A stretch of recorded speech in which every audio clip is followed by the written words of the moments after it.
अचानक से पहले मेरे को गाना गुनगुनाने की आवाज आती है, डोर में बैंग हुई धड़ाम से। मतलब ऊपर देखा तो वही एकदम जला हुआ चेहरा और वही 6-7 वो मकड़ी ऐसा वो लटका हुआ था। वही स्माइल, कोई आंखें नहीं थी उसकी, सिर्फ एक स्माइल थी उसके मुंह में और उसकी लार मेरे सर पे गिर रही थी। दरवाजे के कॉर्नर में वही 6-7 फुट की एंटिटी फिर से वही स्माइल देख के मेरे को।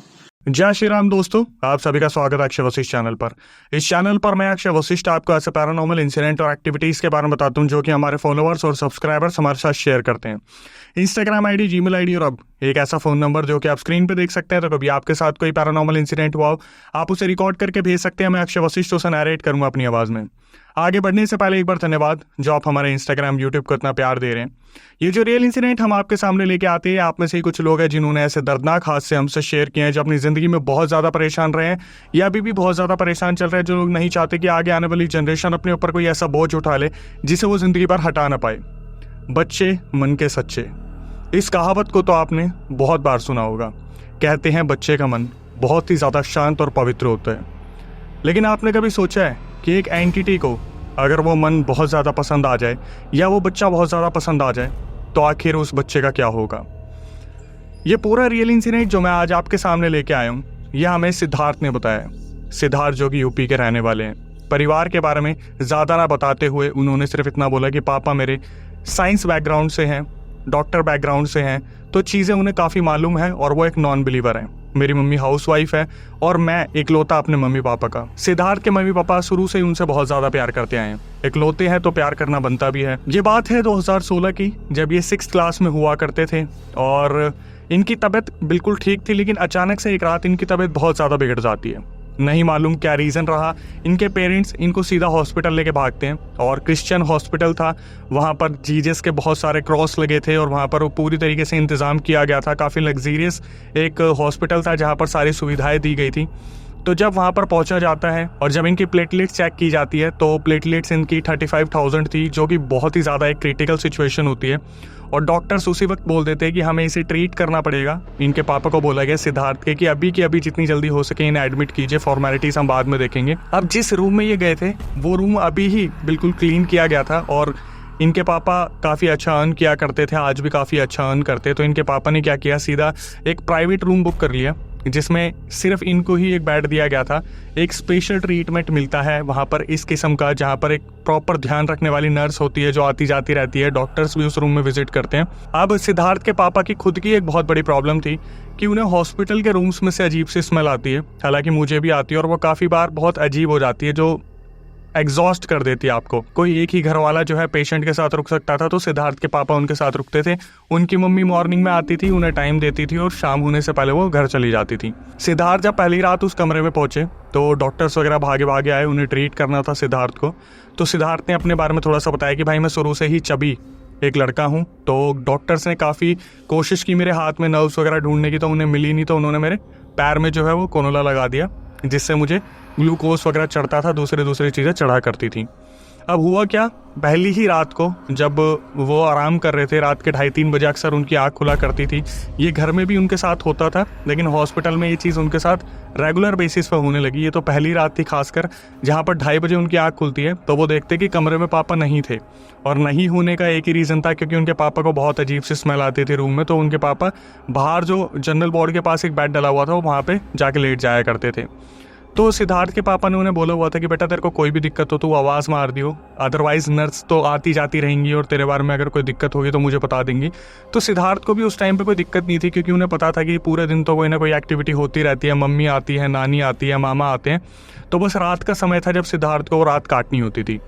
अब सिद्धार्थ इस चीज़ से बिल्कुल बेखौफ बैठे हुए थे कि क्या उनकी ज़िंदगी में होने वाला है, लेकिन यहीं से उनकी ज़िंदगी पूरी तरीके से पलट गई। पहली ही रात थी, 2:30 बजे आँख खुली और सबसे पहले उनकी नज़र पड़ती है टाइम देखने के लिए। वो घड़ी की तरफ देखते हैं तो वो देखकर सबसे पहले हैरान हो जाते हैं कि घड़ी उल्टी चल रही थी। सिद्धार्थ के पैरों तले ज़मीन निकल गई ये चीज़ देखते ही कि घड़ी उल्टी कैसे चल सकती है। तो सिद्धार्थ जब तक समझते इस चीज़ को, उन्हें प्यास का अनुभव हो रहा था कि मुझे प्यास लग रही है, मुझे पानी पीने जाना चाहिए। जैसे ही वो गेट की तरफ देखते हैं, वो देखते हैं कि 7 फुट की एक एंटिटी, जो कि मेल एंटिटी थी, जो बहुत ज़्यादा लंबी थी हॉस्पिटल की पूरी छत वो टच कर रही थी, इतनी लंबी एंटिटी वहाँ पर, जिसके लंबे लंबे दांत, शरीर फटा हुआ, चेहरे पर अजीब सी क्रीपी स्माइल, आंखें जैसे बाहर निकल रही हो। सिद्धार्थ ने बताया कि अक्षय भाई मेरा टॉयलेट निकल गया। मैं इतनी तेज़ चिल्लाया, पहले तो मेरी आवाज़ ही नहीं निकली, और जब मेरी आवाज़ निकली तो पूरा हॉस्पिटल जैसे काँप सा गया। मेरे पापा रूम में भाग के आए, नर्सिस भाग के आई, और पूरे जो डॉक्टर डिपार्टमेंट था वहाँ से लोग भाग के आए, और रूम में आके उन्होंने देखा तो मैं एक तरीके से स्लीप पैरालिसिस पोजीशन में था, जहाँ पर मैं चिल्लाने की कोशिश कर रहा था। मेरी आवाज़ ऐसे निकली जैसे किसी ने मेरा बुरी तरीके से गला घोटा और अपनी जान बचाने के लिए वहाँ पर मैं चिल्लाया हूँ। सबने लाइट ऑन की और सिद्धार्थ से पूछने की कोशिश किया कि हुआ क्या। तो सिद्धार्थ ने बताया कि मैंने यहाँ पर किसी को देखा था, और ये देखने के बाद मुझे ऐसा लगा जैसे कोई मुझे दबाने आ गया। वो पहली जो रात थी वहाँ पर सबने उन्हें सिद्धार्थ को समझाया कि बेटा ऐसा हो गया होगा, आपने बुरा सपना देख लिया होगा, और जो लड़का 6 क्लास में होगा उससे आप क्या ही एक्सपेक्टेशन रखते हो। उस बच्चे ने भी इस चीज़ को बहुत आराम से समझ लिया कि ठीक है, कुछ ना कुछ रहा होगा जिसकी वजह से मेरे को ऐसे इल्यूजन क्रिएट हो गए। लेकिन ये पहली रात थी, और अभी ऐसे बहुत सारी रातें सिद्धार्थ को उस हॉस्पिटल में गुजारनी थी। बड़ी ही मुश्किल से 2-3 रातें सिद्धार्थ की ये सोचते सोचते निकली थी कि उनके साथ हुआ क्या है। लेकिन फ़िलहाल पापा जो थे वो प्राइवेट रूम में रहने लगे थे, ये सोच के कि सिद्धार्थ को बुरे सपने आते हैं, तो उनको इस चीज़ से बाहर निकालना ज़रूरी है कि ये जो ट्रॉमा सिद्धार्थ ने झेला है या उनकी आगे की ज़िंदगी में उनको बहुत ज़्यादा दिक्कत दे सकता है। तो 2-3 रात पापा वहाँ सोए, और फिर तीसरी चौथी रात ऐसी आई जहाँ पर उनके पापा ने ये डिसीजन लिया कि अब सब कुछ ठीक है। उनको काफ़ी एलर्जी हो रही थी उस स्मेल से, तो वो फिर दोबारा जनरल वार्ड के पास जो बेड रखा था वहाँ पे सोने के लिए चले गए। सिद्धार्थ को इस चीज़ की बिल्कुल भी इन्फॉर्मेशन नहीं थी। वो काफ़ी आराम से अपने बेड पर लेटे हुए थे। रात को 3 बजे उनकी आँख खुलती है, और वो अपने पापा को देखते हैं तो पापा वहाँ पर नहीं थे। सिद्धार्थ ने मेंशन करा कि भाई मैं डरा नहीं, मुझे पता था कि पापा इधर उधर हुए होंगे और उनको एलर्जी से प्रॉब्लम होती है, क्योंकि स्मेल इतनी बुरी अजीब सी होती है कि मेरे को तो झेलनी पड़ रही थी, पर पापा क्यों झेलेंगे। तो रात के 3 बजे इनकी आँख खुलती है, और ये फिर दोबारा वक्त देखने के लिए पलटते हैं। तो इन्होंने देखा अच्छा 3 बजे, लेकिन एकदम से इन्हें ये समझ नहीं आया कि कल तक जो घड़ी मुझे ऊपर दिख रही थी वो आज मुझे मेरे बिल्कुल बगल में क्यों दिख रही है। जब तक सिद्धार्थ समझ पाते उन्हें ये पता चला कि एक्चुअली में उनका जो बेड है वो हवा में है। उस एंटिटी ने, जो 7 फुट की एंटिटी थी, उन्होंने सिद्धार्थ के बेड को हवा में उठा रखा था। सिद्धार्थ जब तक अपनी तरफ देखते और नीचे देखते उन्हें पता चलता है कि मेरा बेड तो हवा में है, और जैसे ही सिद्धार्थ ने लेफ्ट में देखा वो जो 7 फीट की एंटिटी थी जो वहाँ पर खड़ी थी, एक भद्दी हंसी हंसने लगी और सिद्धार्थ की इतनी ज़्यादा करीब आ गई। सिद्धार्थ इतनी बुरी तरीके से डरे क्योंकि एंटिटी जब फेस पे आ जाती है तो आपको पता चलता है कि आपका क्या रिएक्शन होगा। वो इतनी ज़्यादा ब्लैंक हो गए, वो हड़बड़ाने की कोशिश करते हैं और चिल्लाने की कोशिश करते हैं, तो ऐसा लगता है जैसे उनके मुंह पे जिप लग गई है। वो पूरी कोशिश कर रहे थे, इतनी क्रीपी स्माइल वो बार बार देख रहे थे उस एंटिटी की तरफ, इतनी क्रीपी स्माइल देखने को मिल रही थी। वो बस एक मूवमेंट आया जहाँ पर उनको बार बार दिमाग में आया कि हनुमान जी बचा लीजिए, हनुमान जी। ये करते करते वो बेड सीधा ज़मीन पे आके गिरा और वो जो एंटिटी थी वहाँ से गायब हो गई। ये उठे, ये बुरी तरीके से चिल्लाए और फिर दोबारा नर्सेज भाग के आई, डॉक्टर भाग के आए, पापा आए, तो इन्होंने सब कुछ बता दिया कि ऐसे ऐसे मेरे साथ हुआ। और जो सबसे अजीब चीज़ थी कि आज भी सिद्धार्थ इतना ज़्यादा डर गए थे कि उनका टॉयलेट निकल गया था। सिद्धार्थ ने अपने पापा को सारी चीज़ें बताई। इनके पापा नॉन बिलीवर थे, इनके पापा ने बिल्कुल भी भरोसा नहीं किया इस चीज़ पे। यहाँ पर आके सिद्धार्थ ने इस चीज़ को मेंशन किया है कि प्लीज़ अगर आप ये वीडियो देख रहे हैं तो प्लीज़ अपने बच्चों की बात माने अगर वो कोई चीज़ बताने की कोशिश कर रहे हैं। सिद्धार्थ को बहुत अफसोस है कि उनके पेरेंट्स ने उनकी बात नहीं सुनी, लेकिन यहाँ से पेरेंट्स अगर इस वीडियो को देख रहे हैं तो उनको समझने की कोशिश करनी चाहिए कि अगर एक बच्चा रात को कुछ बोल रहा है तो शायद उसको कोई ना कोई दिक्कत हो सकती है। सिद्धार्थ ने अपने पापा से एक रिक्वेस्ट की कि मुझे जनरल वार्ड में शिफ्ट कर दिया जाए। मुझे कोई ऐसा प्राइवेट एक्सपीरियंस नहीं चाहिए या प्राइवेट ऐसी लग्जरी नहीं चाहिए जिसकी वजह से मैं आगे जाके बहुत ज़्यादा परेशान हो जाऊं। इनके पापा ने इस चीज़ को समझा और वो अपना पूरा दिल बना बैठे थे कि मैं अपने बच्चे को नॉर्मल लोगों के साथ रखूंगा, मतलब एक आम जिंदगी जैसे लोग वहाँ बिता रहे वार्ड में वैसे रखेंगे, हम प्राइवेट में नहीं रखेंगे। एक जो चीज़ इनके पापा ने ऑब्जर्व की थी वो बहुत ही ज़्यादा घबराने वाली चीज़ थी कि जब दूसरा ये इंसिडेंट उनके साथ हुआ था जहाँ पर इनका बेड हवा में था, तो इनके पापा आके देखते कि सिद्धार्थ के बेड के साइड में जो क्रॉस था, जो उन्होंने सही देखा था, वो उल्टा हो चुका था। सिद्धार्थ ने भी इस चीज़ को मेंशन किया था अपनी रिकॉर्डिंग में और उन्होंने अपने पापा को भी बताया था कि ये जो क्रॉस है ये सीधा था। मेरे सामने देखते देखते जब वो एंटिटी मेरे बगल में खड़ी थी वो क्रॉस घूम गया था। इनके पापा ने शायद इस चीज़ को सीरियसली लिया था, लेकिन फिर इनके पापा ने जो डिसीजन लिया वो बहुत ही अच्छा डिसीजन था। सिद्धार्थ को जनरल वार्ड में शिफ्ट करवा दिया गया। तो सिद्धार्थ ने बताया कि भाई जनरल वार्ड में मुझे लेके गए तो वहाँ पे 30-40 लोग थे। मेरा बेड नंबर कुछ 35 या 36 रहा होगा और वहाँ पर मेरे बहुत सारे कनेक्शंस बने। कुछ दीदी वहाँ पे थी, कुछ भैया थे, अंकल थे, दादाजी थे। तो हमारी पूरे दिन मजाक मस्ती हुआ करती थी, मेरी फैमिली भी आती थी। हालांकि रुक तो वहाँ भी एक ही इंसान सकता था, लेकिन बहुत हंसी खुशी का माहौल रहता था। तो सिद्धार्थ ने बताया कि सुबह के टाइम पे मेरी मम्मी आती थी, मेरे साथ टाइम स्पेंड करती थी, नाना जी मामा जी बहुत सारे लोग मिलने आते थे और शाम को सिर्फ पापा रुकते थे। 2-4 दिन में क्या हुआ, सिद्धार्थ बिल्कुल ठीक होने लग गए। जैसे ऐसा लग रहा था कि माहौल ने उनको बिल्कुल ठीक कर दिया है। लेकिन फिर वही चीज़ कहते हैं ना कि इंसान जब सोचता है कि मैं बिल्कुल ठीक हो गया हूँ, तभी अचानक से उसके साथ कुछ ऐसा होता है कि उसकी ज़िंदगी दोबारा पलट जाती है। 4 दिन बाद डॉक्टर आते हैं और सिद्धार्थ की पूरी जो है रिपोर्ट्स वगैरह देखते हैं और डॉक्टर को पता चलता है कि इनकी प्लेटलेट्स काफ़ी हाई हो गई है। डॉक्टर उसी टाइम हाईलाइट करते हैं कि कल तो सिद्धार्थ जो है डिस्चार्ज हो जाएगा और सिद्धार्थ अपने घर जा सकते हैं। और ये चीज़ सुनने के बाद जनरल वार्ड में सारे बहुत ज़्यादा खुश हो गए थे कि चलो फाइनली सिद्धार्थ ठीक हो गया है। तो उसी शाम जिस दिन डॉक्टर ने इस चीज़ को अनाउंस करा कि अगले दिन जो है सिद्धार्थ डिस्चार्ज होने वाले हैं, उसी शाम अचानक से एक चीज़ हुई। जब सिद्धार्थ सो रहे थे, रात के 2:30 बजे इनकी आँख खुलती है और इन्हें बैक टू बैक वॉमिटिंग होनी स्टार्ट होती है। 1 घंटे के अंदर ये 15 बार वॉमिटिंग करते हैं।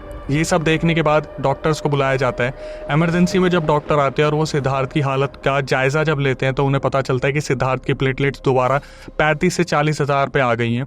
और डॉक्टर जो है उस चीज़ को एक्सटेंड कर देता है कि जो डिस्चार्ज उन्हें मिलने वाला था अगले दिन, वो डिस्चार्ज कैंसिल हो गया है और इसी तरीके से अभी ट्रीटमेंट जारी रहेगा। 2-3 रातें ही बीती थी और सिद्धार्थ अपने आप को समझा रहे थे कि वो एक दिन तो आएगा जब वो अपने घर वापस जाएंगे। जनरल वार्ड का माहौल ऐसा होता था कि हंसी खुशी रहती थी, तो सिद्धार्थ को बुरा तो नहीं लगता था। लेकिन जब वो रात को लेटते थे तो उन्हें ऐसा लगता था कि मेरे सामने इतने सारे लोग हैं जो डिस्चार्ज होकर चले गए और एक मैं ही हूँ यहाँ पर जो बंद के रह गया हूँ। मुश्किल से 3 रातें बीती होंगी। रात के 2:30-3 बजे की बात है। अचानक से सिद्धार्थ को ऐसा लगता है कि कुछ तो हुआ है। थोड़ी देर पहले, मुश्किल से 5 मिनट पहले ही नर्स जो आई थी, उनकी ग्लूकोज की जो बोतल थी उसकी स्ट्रिप को चेंज करके गई थी। और सिद्धार्थ के पापा भी ये चीज़ वहाँ पर बैठ के देख रहे थे कि 3-4 मिनट पहले ही अभी जो है उनकी ग्लूकोज की बोतल की स्ट्रिप चेंज हुई है। सिद्धार्थ अपनी आंखें बंद करके लेटे हुए थे और उनके पापा को लगा कि सब कुछ नॉर्मल है, तो वो चाय पी के आते हैं और वो चाय पीने चले गए। सिद्धार्थ ने अपनी आंखें बंद करी और जैसे ही उन्होंने अपनी आंख खोली, उनके सामने वही मेल एंटिटी खड़ी थी 7 फुट की, जो उन्हें देख के हंस रही थी और यही बोल रही थी कि तेरे को मैं लेके जाऊंगा। सिद्धार्थ की नज़र पड़ती है अपनी जो ग्लूकोज वाली बोतल होती है और वो देखते हैं कि उसमें ब्लड चढ़ रहा था उल्टा। सिद्धार्थ जिस तरीके से वहाँ पे कांपे, उनका बेड बुरी तरीके से हिल गया क्योंकि वो स्लीप पैरालिसिस की पोजीशन में थे और वो पीछे हो रहे थे। तो उनके बेड के नीचे जो व्हील्स लगे थे उसको देखकर वहाँ पे कुछ लोग उठे, जिन्होंने फटाफट से डॉक्टर्स और नर्सिस को बुलाया। जब उनके पापा 3 से 4 मिनट बाद ही भागे आए, उनके पापा ने जब देखा ब्लड उल्टा चढ़ रहा है, तो उनके पापा को यकीन हो गया कि इसके साथ कोई ना कोई पैरानॉर्मल एक्टिविटी हो रही है जो बहुत ही गलत लेवल पे हो रही है। डॉक्टर्स आए और डॉक्टर्स ने इस चीज़ को एक्सप्लेन करते हुए बताया कि ये तो आम बात है कि जब वैक्यूम में कोई ना कोई प्रॉब्लम होती है तो ब्लड उल्टा चढ़ना स्टार्ट हो जाता है। लेकिन इनके पापा को ये चीज़ पता थी कि 2 से 3 मिनट में ये चीज़ पॉसिबल नहीं हो सकती कि नीचे से ऊपर ब्लड चढ़ा है। इस रात सिद्धार्थ के पापा अपनी जगह से बिल्कुल भी नहीं हिले। वो अपने बच्चे की देख रेख में लगे रहे और उनको पुचकारते रहे कि सिद्धार्थ तो ठीक हो जाएगा बेटा, बस कल का वेट कर, मैं कुछ ना कुछ जो है सॉल्यूशन निकालता हूँ। हुआ क्या, जो सिद्धार्थ सोच रहे थे उनकी सोच से परे सिचुएशन निकल गई। अगले दिन जो चीज़ नहीं हो सकती थी वो हुई और सिद्धार्थ के जो पापा थे उन्होंने सारे रिलेटिव्स में बता दिया कि सिद्धार्थ के साथ कोई ना कोई दिक्कत चल रही है, तो अगर कोई किसी को जानता है तो वो थोड़ा सा देख ले और पंडित जी के बारे में पता करे जो सिद्धार्थ के बारे में कुछ बताए कि सिद्धार्थ के साथ क्या प्रॉब्लम चल रही है। अब जो नानी जी थी सिद्धार्थ की, नाना जी की डेथ काफ़ी टाइम पहले ही हो गई थी। जब ये सिद्धार्थ की मम्मी, उनकी मौसी जी और उनके मामा छोटे छोटे थे, तो जो नानी जी थी वो बहुत ही ज़्यादा बोल्ड थी और उन्होंने अपने बच्चों को उसी तरीके से पाला था। तो नानी जी को पता चलता है कि सिद्धार्थ के साथ ये सारी चीज़ें चल रही है, तो वो हॉस्पिटल में आती हैं और वो जब सिद्धार्थ को देखती है तो उन्हें देख के ही पता चल जाता है कि सिद्धार्थ के साथ कोई ना कोई दिक्कत तो हुई है। तो वो फटाफट से पास वाले मंदिर में जाती है और वहाँ से एक धागा बंधवा के लेके आती है, जो सिद्धार्थ को धागा दिया जाता है। अब रात को रुकने के लिए एक ही मेंबर अलाउड था, तो नानी जी इनके पापा को बोलती है कि आज आप नहीं रुकोगे, आज मैं रुकूंगी और मैं देखना चाहती हूँ कि सिद्धार्थ के साथ क्या दिक्कत हो रही है। घर वालों को अनुमान तो मिल ही गया था कि सिद्धार्थ के साथ कोई ना कोई दिक्कत है, लेकिन नानी जी का ये जो बोल्ड स्टेप था कि वो देखना चाहते कि क्या दिक्कत हो रही है। नानी जी पूजा पाठ बहुत ज़्यादा किया करती थी, तो उन्हें इस चीज़ का भरोसा था कि अगर सिद्धार्थ के साथ कुछ भी होगा तो मैं उसको बचा लूँगी। लेकिन ये चीज़ भी गलत प्रूफ हुई। रात को सिद्धार्थ को इंस्ट्रक्शंस दिए गए थे कि बेटा अगर आपको टॉयलेट जाना हो या पानी पीना हो तो प्लीज़ आप बिना बताए नहीं जाइएगा। और सिद्धार्थ की हमेशा ये चीज़ होती थी कि रात को 2:30 से 3 बजे उनकी आँख खुलती ही खुलती थी। सिद्धार्थ अपने बेड पर लेटे हुए थे, अचानक से रात को 2:30 बजे उनकी आँख खुलती है और उन्हें ऐसा लगता है कि उन्हें टॉयलेट जाना है। तो वो अपनी नानी जी को बोलते हैं कि नानी जी मुझे टॉयलेट जाना है। तो नानी जी बोलते कोई नहीं बेटा, मैं लेके चलती हूँ तेरे को, और अगर तेरे को कोई भी दिक्कत हो तो बताइए। अब वो जेंट्स का टॉयलेट था तो कोई भी अंदर हो सकता था, तो नानी जी गेट के बाहर रुक गई और उन्होंने बोला कि अगर कोई भी दिक्कत हो तो तू आवाज़ मार दियो, मैं अंदर आ जाऊँगी। नानी जी बाहर खड़ी थी और वो इसी उम्मीद में थी कि सिद्धार्थ बस अभी 2-5 मिनट में आ जाएगा। तो सिद्धार्थ अंदर गए और सिद्धार्थ वापस ही नहीं आए। 10 मिनट बाद नानी जी को ऐसा लगता है कि नहीं, बच्चे के साथ कोई ना कोई तो गड़बड़ है। जब ये अंदर गई तो अंदर जाने के बाद जो इन्होंने चीज़ें देखी वो बहुत ही ज़्यादा शॉकिंग थी। सिद्धार्थ ज़मीन पे पड़े थे और उनके मुंह से झाग आ रहे थे। ये फटाफट से 2 वार्ड बॉय को बुलाती हैं और वार्ड बॉय वहाँ पे आते हैं जो सिद्धार्थ को बेड पे लेके जाते हैं। सारे खानदान वालों को बुलाया जाता है और 5 घंटे बाद सिद्धार्थ को होश आता है। तो सिद्धार्थ ने बताया अपनी नानी जी को कि नानी जी, जैसे ही मैं अंदर गया टॉयलेट करने के लिए तो ऐसा लगा जैसे ही मैंने कदम अंदर रखा कोई भी नहीं था और लाइट फ्लक्चुएट हुई। ऐसा लगा जैसे किसी एंटिटी ने, मतलब जो भी वो 7-8 फीट की एंटिटी थी, उसने मुझे हवा में उठाया और ज़मीन पे दे के मारा। मुझे बस इतना पता है कि मेरी आंखें कब बंद हो गई। मुझे बस इतना पता है कि आंखें बंद होते टाइम मुझे कोई एंटिटी हंसती दिख रही थी, वही एंटिटी जो 7-8 फीट की थी। नानी जी ने इस चीज़ को सुना और नानी जी ने फिर दोबारा उन पंडित जी से बात करी। तो उन पंडित जी ने बताया कि मैं एक टाइम दूंगा और उस टाइम पे मैं हॉस्पिटल में आऊँगा, फिर मैं देखता हूँ कि क्या दिक्कत इस लड़के के साथ चल रही है। अब ये जो इंसिडेंट हुआ था, इसके बाद नानी जी को ऐसा लगा कि हमें किसी सिद्ध पंडित जी की मदद लेनी पड़ेगी। तो नानी जी इनके पापा को फ़ोन करती है और बोलते हैं कि आज मैं निकल रही हूँ और कहीं पे उन्हें जाना था जहाँ पर सिद्ध पंडित जी के बारे में उन्हें पता चला था या फिर ये शायद उन्हें पूछती थी। तो पापा जी को बोला गया कि आज रात आप रुकिए। नानी जी ने उन्हें बोला कि हॉस्पिटल में आप रुकिए और मैं जाके कल तक मैं किसी भी तरीके से सिद्ध पंडित को लेके आ जाऊँगी जो हमारे सिद्धार्थ को बचा लेगा। पापा जी वापस आते हैं जहाँ पर रात को रुकने की बात हो रही थी। अब पापा जी ने सख्त ये चीज़ बोली हुई थी कि सिद्धार्थ कुछ भी हो जाए बेटा, ना ही तू कहीं अकेला जाएगा, ना ही कोई प्रॉब्लम तुझे होने देंगे, तू बस बता दियो कि कोई भी दिक्कत हो तो मैं उठ जाऊंगा। सिद्धार्थ ने अपनी रिकॉर्डिंग में मेंशन किया कि भाई मैं सारी चीज़ें सुना के सो गया आराम से, मेरे सामने इतने सारे लोग थे आगे पीछे, मैं सेफ फील कर रहा था।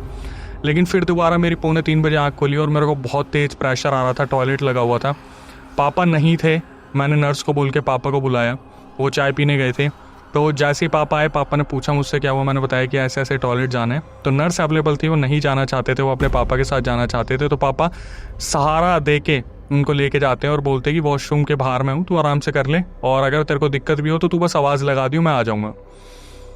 सिद्धार्थ ने ये चीज़ मेंशन की कि भाई जैसे ही मैं बैठा पॉट पे, मुझे अजीब से गुनगुनाने की आवाज़ आई जैसे कोई गाना सा गा रहा है।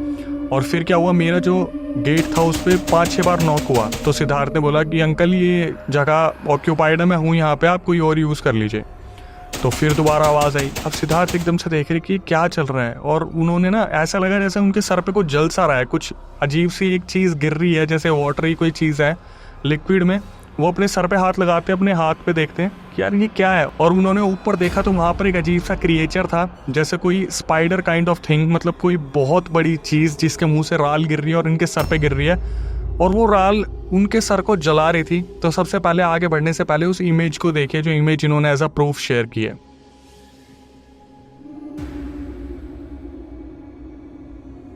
अभी कुछ टाइम पहले इनके घर में कोई एक्सपायर हुआ था जहाँ पर इन्हें अपने बाल उतरवाने पड़े, तो इन्होंने ये फ़ोटो क्लिक करके भेजी जो तब से 2016 से अभी तक इनके बालों को इस तरीके से करके रखी हुई है, मतलब सर पे ऐसे निशान क्रिएट किया हुआ है। अब हुआ क्या, जब सिद्धार्थ ने ऊपर उस चीज़ को देखा, सिद्धार्थ बुरी तरीके से डर गए। वो चीज़ इनके ऊपर आके गिरी और ये इतनी ज़ोर से चिल्लाए कि पापा जब अंदर आए तो सिद्धार्थ वहाँ पर पूरी तरीके से बेहोश हो चुके थे।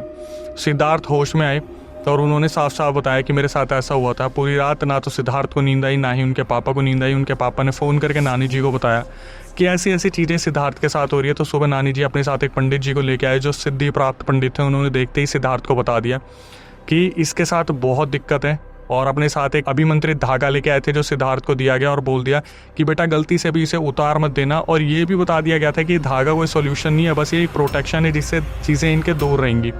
उन महापंडित जी ने ये कहा कि सिद्धार्थ अब 3-4 दिन में ठीक हो जाएगा और घर पे जैसे ही हम पहुंचेंगे हमें एक बहुत बड़ी पूजा का आयोजन करना पड़ेगा जिसमें 21 पंडित और 21 मौलवी आएंगे जो इस पूरी विधि विधान से सिद्धार्थ को बचाएंगे। तो अगले 3-4 दिन सिद्धार्थ को कोई भी दिक्कत नहीं हुई और ये ठीक होकर सीधा अपने घर पहुँच गए। सिद्धार्थ जब अपने घर पे आए तो धीरे धीरे उनकी जो ज़िंदगी थी वो बिल्कुल आम ट्रैक पे आ गई।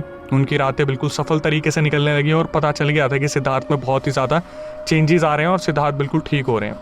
कुछ टाइम बाद इस सिद्धार्थ के मामा जी के घर पे कुछ फंक्शन किया गया था जहाँ पर नानी जी वगैरह सब आ रखे थे और सिद्धार्थ अपने मामा के गए हुए थे। वहाँ पर सिद्धार्थ ने देखा कि सब अंताक्षरी वगैरह खेल रहे हैं और इन्हें अंताक्षरी में काफ़ी ज़्यादा शौक नहीं था, तो ये दूसरे कमरे में जाते हैं अपने बैग में कुछ सामान निकालने के लिए। इन्होंने मेंशन करा कि भाई उस टाइम पे मेरे पास कुछ इलेक्ट्रॉनिक गेम्स वगैरह हुआ करते थे जो बच्चों के पास होते हैं, तो ये अपने बैग में रख के लाए थे। इन्हें लगा कि मैं उससे अपना टाइम पास कर लूँगा। जब ये उस कमरे में गए तो उस कमरे का दृश्य इन्होंने बताया कि भाई काफ़ी बड़ा कमरा था और मिरर्स वगैरह लगे हुए थे इधर उधर। ये जैसे ही पीछे मुड़ के अपने बैग में से सामान निकालते हैं, अचानक से इन्हें ऐसा लगा जैसे गेट बहुत स्पीड से बंद हुआ। जैसे ये पीछे मुड़ के देखते लाइट फ्लक्चुएट हुई और वही 7-8 फुट की एंटिटी वहीं पे हेड बिल्कुल नीचे करके हंसने लग रही है और बोल रही है अब तू कहाँ जाएगा, मैं तुझे लेके जाऊंगा। ये सारी चीज़ें कैसे हो सकती हैं उस धागा देने के बाद? ये एक्चुअली सबसे बड़ी बेवकूफ़ी थी उन बड़े लोगों की। पंडित जी ने कहा था कि पूजा आयोजन करनी है। घर वालों ने जैसे ही देखा कि हॉस्पिटल से आ गया है और सब कुछ ठीक हो गया, इन्होंने उस पूजा का आयोजन छोड़ के, इन्हें लगा सब कुछ नॉर्मल हो गया, इन्होंने वो पूजा करवाई ही नहीं। वो एंटिटी सिद्धार्थ को लेने आ गई थी और सिद्धार्थ के सामने खड़ी थी और वो एंटिटी 7-8 फीट की सिद्धार्थ को बार बार बोल रही थी कि अब तू मरेगा और तुझे कोई नहीं बचा पाएगा। ये तो ये मान लीजिए कि वहाँ पे उस कमरे में नाना जी की फोटो लगी हुई थी और शायद नाना जी ने सिद्धार्थ को बचा लिया, क्योंकि जिस तरीके से सिद्धार्थ ने बताया, सिद्धार्थ ने बोला कि भाई जब मैं ऊपर देख रहा था मुझे ऐसा लग रहा था जैसे कांच टूट रहे हैं, पता नहीं वो पैरेलल क्या चल रहा था, कोई यूनिवर्स था कि कांच टूट के बिल्कुल नुकीले कांच मेरे आगे पीछे गिर रहे थे, लेकिन मुझे कोई भी कांच टच नहीं कर पाया। ऐसा लग रहा था जैसे साक्षात मेरे नाना जी मुझे बचा रहे थे उस एंटिटी से और वो अपने ऊपर वो सारी चीज़ें ले गए। यहाँ पे ये चीज़ बताते हुए काफ़ी भावुक हुए जो हमारे सब्सक्राइबर हैं सिद्धार्थ की, वो ये महसूस कर पा रहे थे कि उनके नाना जी उन्हें प्रोटेक्ट कर रहे हैं। बट ये चीज़ें जो चल रही थी धीरे धीरे ये समझ में नहीं आ रही थी और बहुत बुरी तरीके से सिद्धार्थ चिल्लाना शुरू करते हैं उस कमरे में। तो जब सारे रिलेटिव भाग के आते हैं तो वहाँ पर बिल्कुल सब नॉर्मल था, ऐसा लगा जैसे कोई इल्यूजन क्रिएट हो गया था और सिद्धार्थ इस चीज़ को ऑब्जर्व कर पा रहे थे कि यहाँ पर जो चीज़ें हो रही थी वो 1 सेकंड में चेंज हो गई। तो ये अपने मामा को, नानी को, मौसी को, सबको बताते कि मेरे साथ ऐसा ऐसा हुआ। तो सारे भागते हैं उन पंडित जी के पास जो सिद्ध पंडित जी थे। वो बताते कि मैंने आपको बोला था कि आपको पूजा करवानी है, जैसे ही सिद्धार्थ आएगा आप मुझे बताओगे, आपने मुझे बताया ही नहीं। आप इतने सारे मगन हो गए इन सब चीज़ों में कि आप सेलिब्रेशन रख के बैठ गए, बच्चे के ऊपर कोई भी दिक्कत आ सकती थी। और ये एंटिटी जो है कोई आम एंटिटी नहीं है, ये एक्चुअली में एक जिन है। अब ये सारे लोग बुरी तरीके से डर जाते हैं क्योंकि जिन कोई आम बात नहीं है। तो बताया जाता है कि 21 पंडित और 21 मौलवी को बुलाया जाएगा और अगले दिन ऐसे ही बोलकर 21 पंडित और मौलवी को बुलाया गया जिन्होंने पूजा का आयोजन किया। पूरा मोहल्ला समझ गया था कि सिद्धार्थ के साथ कोई बहुत बड़ी चीज़ हो रही है। एक कमरे में सिद्धार्थ को बैठाया गया और सिद्धार्थ को बोला गया कि बेटा एक सर्कल बना के दिया कि तू इसके बाहर नहीं निकलेगा और आंखों पे पट्टी बांध दी। ये बताया गया था सिद्धार्थ को कि तेरे को कोई भी एंटिटी आके कुछ भी दिख सकती है अलग रूप में, तो तू इस सर्कल के बाहर भागेगा और सर्कल के बाहर भागते ही तेरे को दिक्कत होगी। घर वालों ने अपनी अपनी कस्में दी, सब ने बोला कि बेटा तेरे को इस सर्कल से बाहर नहीं निकलना। सिद्धार्थ को उस रूम में अकेला बैठाया गया और जब पूजा स्टार्ट हुई तो सिद्धार्थ ने मेंशन किया कि अक्षय भाई मैं देख तो नहीं सकता था लेकिन मैं सुन सकता था। ऐसा लग रहा था कि एंटिटीज़ मेरे आगे पीछे घूम रही है और वही गाना जो हॉस्पिटल में गुनगुनाने की आवाज़ आ रही थी जब वॉशरूम के ऊपर वो राल मेरे सर पे गिरी थी। सिद्धार्थ ने बताया कि अक्षय भाई मैंने अपना मन कैसे पक्का कर रखा था ना, मैं ही जानता हूँ। इस सिचुएशन को देख के कोई बड़ा इंसान भी भाग सकता है अपनी जान बचाने के लिए, लेकिन सिद्धार्थ वहीं बैठे रहे। अगले 1 घंटे तक पूजा चलती रही। उसके बाद जो वहाँ पर पंडित और मौलवी आए थे उन्होंने इस चीज़ को कंफर्म करा कि उस जिन को अब हटा दिया गया है। सिद्धार्थ को कमरे से उठाया गया, उन्हें बाहर ले जाया गया। उनको बहुत डर लग रहा था, उनको नॉर्मल करा गया। वहाँ पर जितने भी पंडित और मौलवी आ रखे थे उन सब के लिए खाना ऑर्गेनाइज़ किया गया, उन्हें जो है पूरा भोजन परोसा गया। फिर उन सब के जो चीज़ें दी गई, वो देने लेने का जो चीज़ें होती हैं, जो मान सम्मान होता है, वो सारी चीज़ें करी गई। उसके बाद जो सिद्ध पंडित जी आए थे उन्होंने बताया कि जितने भी पंडित और मौलवी आए थे उन्हें वो जिन बहुत ज़्यादा परेशान कर रहा था। तो वो जिन था क्या एक्चुअली में? जिस दिन सिद्धार्थ को हॉस्पिटल लेके गए थे उस दिन सिद्धार्थ से जस्ट 2 दिन पहले, जिस दिन सिद्धार्थ गए थे 2 दिन पहले उस कमरे में एक लड़की की जान गई थी और उस लड़की के ऊपर जिन था। तो वो जिन उस कमरे में बैठा हुआ था क्योंकि कमरा साफ नहीं हुआ था और वो उस खुशबू से, उस लड़की की खुशबू से अट्रैक्ट था उस कमरे में। जैसे ही सिद्धार्थ गए तो उस जिन को बहुत बुरा लग गया ये सोच के कि इस लड़की की खुशबू अभी तक मेरे साथ चल रही थी। जैसे ही सिद्धार्थ गए तो इस कमरे को पूरा सैनिटाइज कर दिया गया, पूरा साफ कर दिया गया, जिस वजह से वो जो जिन था वो बहुत ज़्यादा गुस्से में आ गया था और उसने ठान लिया था कि इस लड़के की वजह से ये सब कुछ हुआ और मैं इस लड़के को अपने साथ लेके जाऊँगा। तो साथ रहते रहते उस जिन को सिद्धार्थ की आदत पड़ गई और वो सिद्धार्थ को बहुत ज़्यादा पसंद करने लग गया, जैसे उस लड़की को बहुत ज़्यादा पसंद करने लग गया था। अब वो सिद्धार्थ को लेके जाना चाहता था लेकिन टाइम पर चीज़ें पता चल गई जिस वजह से उस जिन को हटा दिया गया। अब सिद्धार्थ बिल्कुल ठीक है, उन्हें एक धागा दे दिया गया है जो हर होली दिवाली पे उनको बदलवाना पड़ता है। तो उसकी फ़ोटो भी मैं आपको शेयर कर देता हूँ। एक बार दोबारा उनके सर पे जो चीज़ें हुई थी, जो राल गिरने की वजह से उनका सर जला था, वो दोबारा मैं आपको दिखा देता हूँ, तो एक बार देख लीजिए। अगर आपने देख लिया है तो आपको यहाँ पर बहुत बड़ी सीख मिलने वाली है कि अब हॉस्पिटल्स में ये चीज़ें हो रही हैं। मैं किसी का ऐसे नाम नहीं लेना चाहूँगा, लेकिन आपकी सिक्योरिटी आपके हाथ में है, आपकी प्राइवेसी आपके हाथ में, आपकी जान आपके हाथ में, जो भी चीज़ें आपके हाथ में है। अभी सिचुएशन ऐसी होती है कि वक्त बहुत कम होता है, तो हॉस्पिटल में ले जाते टाइम हम ये चीज़ें चेक नहीं कर सकते, लेकिन जिस तरीके से चीज़ें इनके साथ हुई वो बद से बदतर थी। इनके ऊपर एक बहुत बड़ी छाप छूट गई जो पूरी ज़िंदगी ये भुला नहीं पाएंगे। उन्होंने अपनी रिकॉर्डिंग में मेंशन भी किया कि अक्षय भाई इन सब चीज़ों को मैं पता नहीं भुला पाऊंगा नहीं भुला पाऊंगा, लेकिन मुझे बस ये पता है कि मेरे घर वालों ने मुझे बचा लिया। और सबसे हाथ जोड़ के विनती की है कि अगर बच्चे आपके कुछ बताना चाहें तो पेरेंट्स उसे प्लीज़ कंसिडर कीजिए। आज तक मैं अपनी वीडियोज़ में बोलता आया हूँ कि माँ बाप से प्यार बनाइए, लेकिन बच्चा भी अगर कुछ बोल रहा है तो प्लीज़, अगर ये वीडियो माँ बाप देख रहे हैं तो समझे कि बच्चा कुछ बताने की कोशिश कर रहा है तो ज़रूरी नहीं है कि वो उसका वहम हो सकता है कि कोई ना कोई एंटिटी उसके आसपास हो। आप ये वीडियो देख रहे हो और आपको भी अगर ऐसा लगे कि आपके आसपास कोई एंटिटी है तो माँ बाप को ज़रूर बताइएगा, लेकिन ये मत बोलिएगा कि मेरे कहने पर आपको ऐसा लगता है। लेकिन एक चीज़ को समझिए, बहुत सारे लोग ऐसे बोलते हैं कि भाई आप लास्ट में बोलते तो ऐसा महसूस होता है। मेरा जो काम है वो है आपको अवेयर करना, और इस तरीके से अवेयर करना कि आप कोई गलती ना करो। कभी कभी हम जो लोग होते हैं वो अक्सर ऐसी चीज़ों में फंस जाते हैं खुद से, लेकिन बहुत बारी ऐसा होता है कि हम खुद कलेश कोई ना कोई करते हैं जिससे हमारे साथ कोई एंटिटी आ जाती है। लेकिन ऐसे रियल इंसिडेंट के बाद हमारी आपसे क्या ही रिक्वेस्ट होती है लास्ट में आके कि जो है व्यूअर्स हमारे चैनल पे आए हैं, प्लीज़ चैनल को सब्सक्राइब कर लीजिए, क्योंकि यही हमारा मोटिवेशन होता है कि हम मोटिवेट होते रहें इसी तरीके से कि जनता हमसे कनेक्ट हो रही है और ज़्यादा से ज़्यादा लोगों तक हमारी वीडियो को पहुँचाया जा रहा है। तो शेयर ज़रूर कीजिएगा उन लोगों के साथ, खासकर जो हॉस्पिटल में काम करते हैं।